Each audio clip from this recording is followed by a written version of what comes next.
ये क्या सुख प्रदान कर देगा? बैंक में रखे रखे रखे हमारे हृदय में, क्या ये सुख प्रदान करेगा? कैसी मूढ़ता है, अभी प्राण निकल जाए सब गया।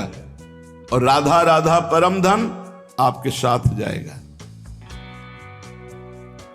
बस चिंतन करता हुआ ये सुख भोग लिया, ये सुख भोगूंगा, ये एकत्रित कर लिया, ये खरीद लूंगा, ये कर लूंगा, वो कर लूंगा, इतने में मौत, मृत्यु दबोच लेती है, सारी कामनाओं को ध्वंस करके जीवन लीला ही समाप्त कर देती है। जब तक मृत्यु तुम्हें दबोच ना ले तब तक कुछ कर सकते हो। भजन कर लो, नाम जप करते हुए अपने कर्तव्य कर्म का पालन करो। जिस धन मान परिवार विद्या यश और प्रभाव के भरोसे तुम गर्भ में प्रियालाल को भूल रहे हो, धन मान ध्यान रखना। कई बार ये शब्द कहा है, अगर याद हो, भय और प्रलोभन इस मार्ग में दोनों भेजे जाते हैं। मायावी लोगों का संग होता है।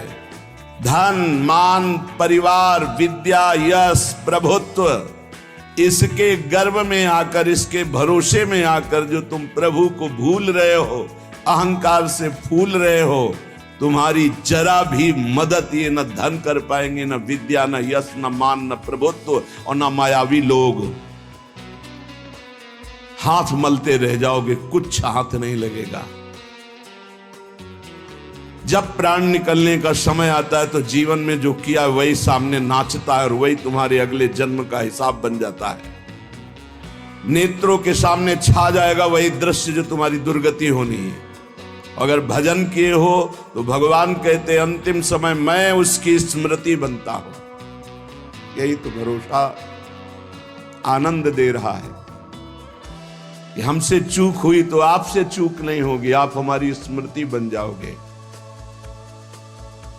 हाय, इतना सुंदर अवसर और इतनी मलिन आश्रय वृत्ति, धन विद्या रूप महत्व कुल परिवार व्यवहार,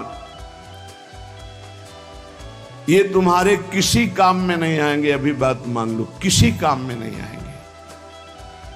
ना तुम्हारी कभी सहायता कर पाएंगे और ना ये तुम्हें सुख प्रदान कर सकते हैं जिनका तुम भरोसा लिए हो। पद का, धन का, प्रतिष्ठा का, व्यवहार का, परिवार का, पक्का ये उस समय समझोगे जिस समय तुम समझ पाकर कुछ कर नहीं सकते। मन पछितई है अवसर बीते, दुर्लभ देह पाए हरिपद भज, करम वचन अरु जीते। भगवत कृपा मूर्तिमान मनुष्य शरीर प्राप्त होना, आंख ठीक है, कान ठीक है, नाक ठीक है, जबान ठीक है, सब स्वस्थ हो, बड़ी कृपा भगवान की। अब हमको भगवान की कृपा से सत्संग भी मिल गया। अब हमको पता भी है कि सत्य वस्तु क्या है, असत्य क्या है।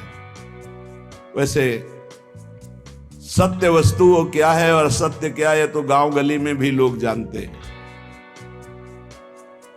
जब किसी का शरीर छूटता है ना, माथे पे या कांधे पे 100 रखे होते हैं। गांव से दूर यात्रा में 2 आदमी माथे पे रखते हैं, एक आगे एक पीछे। नजदीक यात्रा में 4 आदमी कांधे पे ले लेते हैं और उस समय गान करते हैं, राम नाम सत्य है। पता है उनको सत्य क्या है, पर गीत केवल गाते हैं, चित्त में नहीं एक बार भी उनके कि हम क्या बोल रहे हैं। अंतिम जीवन लीला का अंतिम फल राम नाम सत्य है। तो अब जीवन भर लग जाओ हर कार्य करते हुए जबान से भगवान का नाम रटना, क्योंकि आज से तुम्हें पता चला कि जिस शरीर को ये बहुत अपना मान रहा था आज उसे फूंका जाएगा, वो नष्ट हो जाएगा। सत्य है तो भगवान का नाम, लेकिन वो केवल गाने में आता है। वो गीत केवल अंतिम समय, शरीर छूटने के समय कि चलो सत्य वस्तु का ज्ञान करा दे कि राम नाम सत्य है, भगवान नाम सत्य है। दुर्लभ देह पाए हरिपद भज, करम वचन अर जीते। मन पछतई है अवसर बीते। अब पछताए का बने जब चिड़िया चुन गई खेत। काल रूपी चिड़िया जीवन रूपी खेत के श्वास रूपी दाने चुन गई, अब क्या बचा। इसलिए सावधान हो जाओ, अपने मनुष्य शरीर को संभालो। तुम्हारा मनुष्यपना इसी बात में है कि इसी जन्म में तुम ब्रह्मबोध या भगवत प्राप्ति कर लो। अनंत जन्मों के भटकन को मिटा दो, नहीं भटकते ही रहोगे, कोई रास्ता नहीं है आगे। अभी समझ में नहीं आ रहा, प्रमादवश अभी लग रहा है मैं मनुष्य हूं, जवान हूं, खूब धन है, मैं भोग भोग। काल रूपी चिड़िया जीवन रूपी खेत के श्वास रूपी दाने चुन गई, अब क्या बचा। इसलिए सावधान हो जाओ, अपने मनुष्य शरीर को संभालो।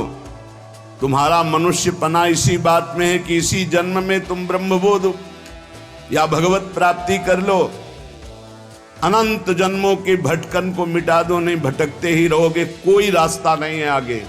अभी समझ में नहीं आ रहा, प्रमादवश अभी लग रहा है मैं मनुष्य हूं, जवान हूं, खूब धन है, मैं भोग भोग लूं।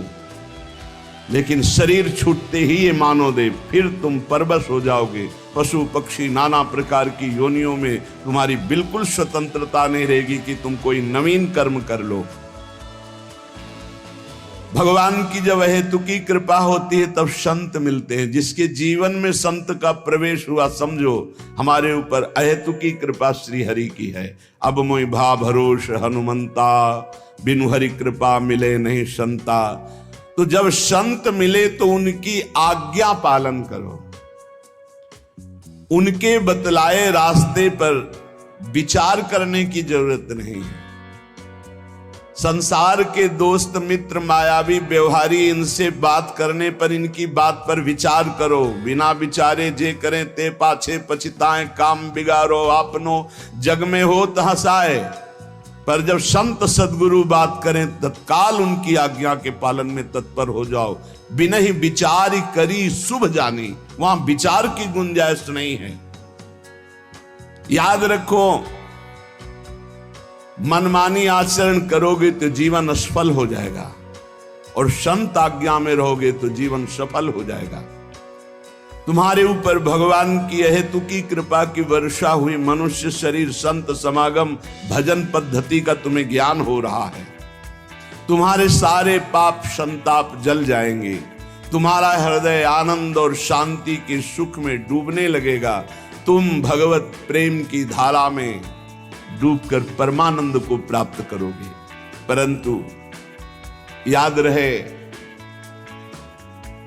केवल नकल की हम बात नहीं कह रहे, हम असल बात कर रहे हैं। आज लोग केवल बाहरी बातों पर ध्यान देते हैं, आंतरिक वृत्ति पर नहीं ध्यान देते। आप जितना फैलाओगे आपका चिंतन फैलता समा जाएगा। समिटे सो आशिक, फैले सो जमाना। बात मान लो, समिट जाओ। जितना समिट जाओगे उतना जीवन मुक्त होते चले जाओगे। जितना फैलते चले जाओगे उतना फंसते चले जाओगे। तुम्हें नहीं दिखाई दे रहा, तुम्हें लाभ दिखाई दे रहा है, हमें हानि दिखाई दे रही। अपने माने हुए लाभ का त्याग करके संत और गुरुजनों की मानी हुई वृत्ति पर हमें अपनी वृत्ति बैठानी है। जो लोग संतों के प्रति आकर्षित होते हैं, आकर्षण, एक माया का आकर्षण, एक स्त्री पुरुष का आकर्षण, एक खान पान का आकर्षण, एक नाना प्रकार के पद प्रतिष्ठा का आकर्षण, पर जो संतों पर आकर्षित करते हैं वो भगवान के बड़े कृपा पात्र जन होते हैं, जो संतों से आकर्षित हैं। जैसे संसार में किए हुए आकर्षण आसक्ति दुर्गति का कारण है, पर वही आकर्षण आसक्ति यदि संत महापुरुषों से हो जाए तो मोक्ष का खुला हुआ द्वार भगवान कपिल देव जी कहते हैं। अपनी मान प्रतिष्ठा, पूजा, बाहरी संबंध, संतों के प्रभाव से आई हुई भोग सामग्री, इसके भोग करने में न लग जाए। बड़ा सूक्ष्म विषय है, इसीलिए कह रहे सावधान। संत आकर्षण हुआ, बड़ी कृपा हुई भगवान की, तो संतों के पास जब भजन वो करते हैं तो मान प्रतिष्ठा मिलती है, रुपया पैसा मिलता है, भोग सामग्री मिलती। ये गुरु कृपा नहीं है, ये तो जीवन अर्पित किए हैं, तो इन प्रकार जैसे रखें वैसे जीवन जी रहे हैं। हमारी गुरु की आंतरिक संपत्ति पर नजर होनी चाहिए। आंतरिक संपत्ति है प्रियालाल, सतत प्रियालाल का चिंतन, बहुत मस्त जीवन हो जाएगा। अगर बाहरी बातों को आप पकड़ोगे, मान पूजा प्रतिष्ठा नमस्कार रुपया पैसा, तो मोहग्रस्त हो जाओगे, अज्ञानग्रस्त हो जाओगे। क्या बिना भजन किए विभूतियां प्रकाशित हो जाएंगी क्या तुम्हारे अंदर, वैभव भगवान का? अरे जो संतों के बाहरी वैभव का भोग करने की चेष्टा करते हैं वो स्वयं डूबते हैं और अपने संग में दूसरों को भी डुबो देते हैं। आप गए और घालें जे को सत मार्ग प्रतिपालें, बड़ा सूक्ष्म विषय चल रहा है। उपासक को चाहिए मात्र केवल उनके उपदेश और उनकी आंतरिक संपत्ति पर नजर रखे। जीवन अर्पित है, अब जैसे आप रखो वो आपकी मर्जी। हमारा जीवन में कभी झगड़ा नहीं होगा, क्योंकि हमको जो गुरु ने संपत्ति दी वो बंटवारे वाली है ही नहीं। न चोर चुरा सकते हैं और न कोई गुरु भाई बंटवारा कर सकता है, अमोघ संपत्ति है। और गुरु की बाहरी संपत्ति पर नजर ही नहीं होनी चाहिए, नहीं आंतरिक दो जगह नजर नहीं कर पाओगे। बाहरी संपत्ति पे नजर तो गुरु की आंतरिक संपत्ति पर नजर नहीं, आंतरिक संपत्ति पर नजर तो बाहरी है। ऐसे ब्रह्मादिक के भोग सब विषम लागत ताई, नारायण ब्रज चंद की लगन लगी ही जाए। कुछ लोग तो अनेक जन्मों में भ्रमण करते हुए ध्येय की प्राप्ति के लिए हमें भगवान ने मानव जन्म दिया, हमें अपनी इंद्रियों को संयम में रख करके सत्संग स्वाध्याय सेवा सुमिरन इसमें डूबना है। इसमें श्री भगवान स्वयं कह रहे हैं सबरी जी से, प्रथम भगति संतन करी संग